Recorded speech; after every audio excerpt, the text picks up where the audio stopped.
ಏನೇನೋ ಟ್ರೈ ಮಾಡಿದ್ವಿ, ನಮ್ಮ ಕೈ ಮಾತ್ರ ಕಿತ್ತೋಯ್ತು ಹೊರತು ಮ್ಯಾಟ್ ಮಾತ್ರ ಬತ್ತಿರ್ಲಿಲ್ಲ.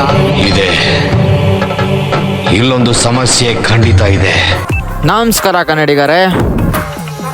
ಇವತ್ತು ಸಂಡೇ, ಮನೇಲಿ ಆರಾಮಾಗಿರೋಣ ಅಂತ ಅಂದ್ಬಿಟ್ಟು ಮಲ್ಕೊಂಡಿದ್ದೆ. ಸಡನ್ ಆಗಿ ಇದ್ದಕ್ಕಿದ್ದಂಗೆ ಚಂದಣ್ಣ ಫೋನ್ ಮಾಡ್ಬಿಟ್ಟು ಬರೋ ನೆಲಮಂಗ್ಲಕ್ಕೆ ಹೋಗೋಣ ಅಂತಂತು. ಯಾಕಣ ಅಂತಂದೆ, ಶರದಣ್ಣವ್ರ ತೋಟದಲ್ಲಿ ಪೂಲ್ ಮಾಡಿದ್ವಲ್ಲ, ಪೂಲ್ಗೆ ಮ್ಯಾಟ್ ಹಾಕ್ಬೇಕಿತ್ತು, ಬಾ ಹೋಗೋಣ ಅಂತಂದ್ರು. ಸರಿ ಆಯ್ತು ಅಂದ್ಬಿಟ್ಟು ನಾನು ನಮ್ಮ ಫ್ರೆಂಡ್ಸ್ ಎಲ್ಲ ಹೊರಟ್ವಿ.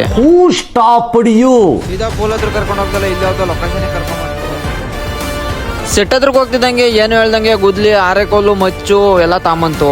ಯಾಕೆ ಹಿಂಗೆ ತಾಂಬರ್ದಾಯ್ತಲ್ಲ ಅಂತ ಅನ್ಕೊಂಡು ಏನು ಅರ್ಥವೇ ಆಗ್ತಿಲ್ವೇ ಈ ಕೇಸು. ಅದಾದ್ಮೇಲೆ ಒಂದು ಸ್ವಲ್ಪ ಅದಾದ್ಮೇಲೆ ಗೊತ್ತಾಯ್ತು, ಮೇಲ್ಗಡೆ ಗ್ರಾನೈಟ್ ಐತೆ, ಕೆಳಗಡೆ ಮ್ಯಾಟ್ ಐತೆ, ಅದನ್ನೇ ನಾವು ತಗೊಂಡೋಗಲ್ಲಿ ಹಾಕೊಬೇಕು ಅಂತ.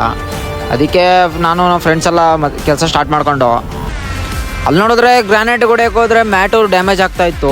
ಅದಕ್ಕೆ ಮ್ಯಾಟ್ ಡ್ಯಾಮೇಜ್ ಆದರೆ ಇನ್ನು ಬಂದಿದ್ದ ಕೆಲಸನೂ ವೇಸ್ಟ್ ಆಗುತ್ತೆ ಅಂತ ಅಂದ್ಬಿಟ್ಟು ಏನೇನೋ ಟ್ರೈ ಮಾಡಿದ್ವಿ. ನಮ್ಮ ಕೈ ಮಾತ್ರ ಕಿತ್ತೋಯ್ತು ಹೊರತು ಮ್ಯಾಟ್ ಮಾತ್ರ ಬತ್ತಿರ್ಲಿಲ್ಲ. ಎದೆಲ್ ಕಲ್ಲಿದ್ದವನ್ಗದೆಲ್ಲ ಅಂಟೋದು ಇಲ್ಲ. ಗಾಡಿಯಲ್ಲಿ ತಾಂಬಂದು ಟಾರ್ಪಲ್ ಎಳೆಯಕ್ಕೆ ನೋಡಿದ್ವಿ, ಆಗಲಿಲ್ಲ. ಟ್ಯಾಕ್ಟ್ರು ತಾಂಬಂದು ಟಾರ್ಪಲ್ ಎಳೆಯಕ್ಕೆ ನೋಡಿದ್ರು, ಆಗಲಿಲ್ಲ.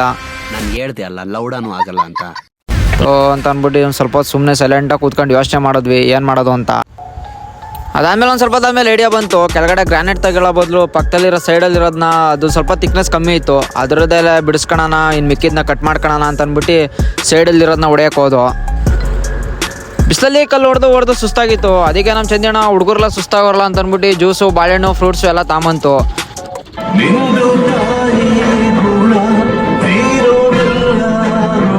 ಬಾಳೆಹಣ್ಣು, ಫ್ರೂಟ್ಸ್ ಎಲ್ಲ ತಿಂದಾದ್ಮೇಲೆ ನಮಗೂ ಒಂದು ಸ್ವಲ್ಪ ಎನರ್ಜಿ ಬಂತು.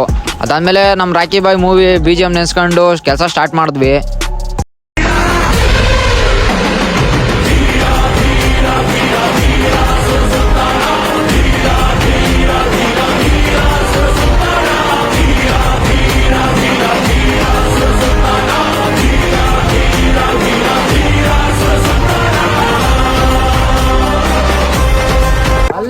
ವಿಡಿಯೋ ಮಾಡ್ತಾವ ಹೊಡಿತೀನಿ.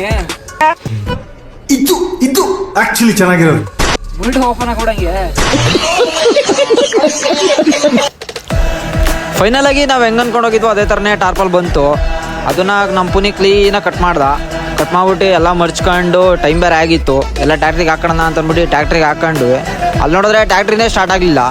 ಈ ಕಣ್ಣಲ್ಲಿ ಇನ್ನೀ ಏನೇನು ನೋಡ್ಬೇಕು ಕಾಣೆ. ಇನ್ನು ಈ ಸೆಟ್ ನೋಡಾದ್ಮೇಲೆ ಯಾಕೋ ಕ್ಯೂರಿಯಾಸಿಟಿ ಆಯಿತು. 4 ಕೋಟಿ ಬಜೆಟಿನ ಸೆಟ್ಟು ಇನ್ನು ಯಾವ ಥರ ಇರ್ಬೋದು ಅಂತ ಅಂದ್ಬಿಟ್ಟು ಒಂದು ಕ್ಯೂರಿಯಾಸಿಟಿ ಇತ್ತು. ಅದಕ್ಕೆ ಯೂಟ್ಯೂಬಲ್ಲಿ ಹೋಗಿ ಸರ್ಚ್ ಮಾಡ್ದೋ. ಯೂಟ್ಯೂಬಲ್ಲಿ ಎಲ್ಲೂ ಬರಲಿಲ್ಲ, ಯಾವುದೋ ಒಂದೇ ಒಂದು ವೀಡಿಯೋ ಸಿಕ್ತು. ಅದಾದಮೇಲೆ ಟ್ರೀಸರ್ ಟ್ರೀಸರ್ನಲ್ಲಿ ನೋಡಿದ್ಮೇಲೆ ಮಾಸ್ ಅಲ್ಲ, ಫುಲ್ಲು ರಾ ಥರ ಇತ್ತು. ಇನ್ನು ಈ ಸೆಟ್ಟಿನ ಬಗ್ಗೆ ಹೇಳಬೇಕು ಅಂದರೆ 4 ಕೋಟಿ ಬಜೆಟ್ ಅಂತೆ. ಮೂವಿ ನೇಮ್ ಬಂದು ಪಿನಾಕ ಅಂತ, ಗೋಲ್ಡನ್ ಸ್ಟಾರ್ ಗಣೇಶ್ ಅವ್ರದ್ದು ನ್ಯೂ ಮೂವಿ. ಅದು ಯಾವ ಥರ ಸೆಟ್ ಆಗಿದ್ರು ಅಂತ ಅಂದ್ಬಿಟ್ಟು ನಿಮ್ಗೊಂದು ಸಣ್ಣದೊಂದು ವೀಡಿಯೋ ಹಾಕ್ತೀನಿ, ಆ ವಿಡಿಯೋ ನೋಡ್ಕೊಂಬನ್ನಿ.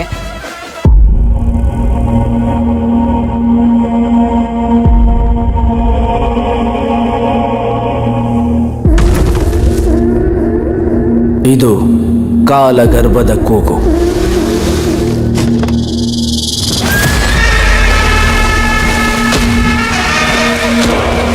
ಚರಿತ್ರೆಯ ಎದೆ ಸೀಳಿ ವರ್ತಮಾನದ ಕಿವಿಗಪ್ಪಳಿಸಿದ ಕಟ್ಟುಕಥೆಯಲ್ಲ, ಜನರಿಗಾಗಿಯೇ ಬದುಕಿದ ವೀರನ ದಂತಕಥೆ.